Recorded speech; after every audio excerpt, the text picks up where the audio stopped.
کو 3 مرتبہ پڑھتے ہیں اللہ تبارک و تعالی ایک قرآن کے برابر ثواب عطا فرماتے ہیں. ایک قرآن ومن احسن قولا ممن دعا الى الله وعمل صالحا وقال ان. اب اس کی مثال یوں سمجھ لیجیے کہ آپ سورہ اخلاص کو 3 مرتبہ پڑھتے ہیں تو اللہ تبارک و تعالی ایک قرآن کے برابر ثواب عطا فرماتے ہیں. ایک قرآن مختصر سی آیت اللہ کی تسبیح بیان ہو رہی ہے، اللہ کا ذکر ہو رہا ہے.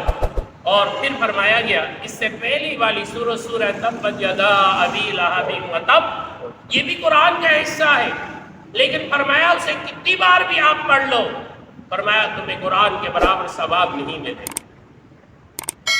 ایک قرآن کے برابر ثواب نہیں ملے گا، صرف قرآن پڑھنے کا تو ثواب ملے گا، لیکن قرآن کی برابر ثواب نہیں ملے.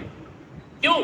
فرمایا اس لیے کہ وہاں ابو لہب اس کی بیوی خبیثہ لعینہ کا ذکر ہے، اس لیے وہ صرف اور صرف اس اعتبار سے فضیلت کی حامل آیات نہیں ہے. اور سورہ اخلاص کو فضیلت اس لیے دی اللہ تعالیٰ کی تعریف بیان ہو رہی ہے، اللہ کی حقانیت بیان ہو رہی ہے، اللہ کا نسب بیان ہو رہا ہے، اللہ کی توحید بیان ہو رہی ہے، اس لیے اللہ تعالیٰ نے اس کو فضیلت عطا کی، اسے فضیلت عطا نہیں. تو اسی طرح فرمایا گیا کہ قرآن کریم فرقان حمید جہاں اللہ اور اللہ والوں کا ذکر ہوتا ہے تو وہاں اللہ کی رحمتوں اور برکتوں کا نزول ہوتا ہے. کیوں؟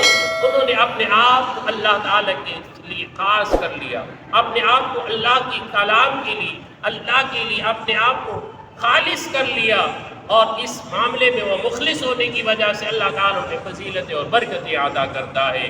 تو رب ذوالجلال کی بارگاہ میں دعا ہے اللہ تبارک و تعالی ہر لمحے ہر وقت اللہ تعالیٰ کے نیک لوگوں کی صحبت میں، نیک لوگوں کے ذکر و اذکار سے، بلائی سے ہماری وابستگی عطا فرمائے، اور برائی سے، فتنے سے اللہ کریم ہمیں محفوظ و معمون فرمائے. سبحان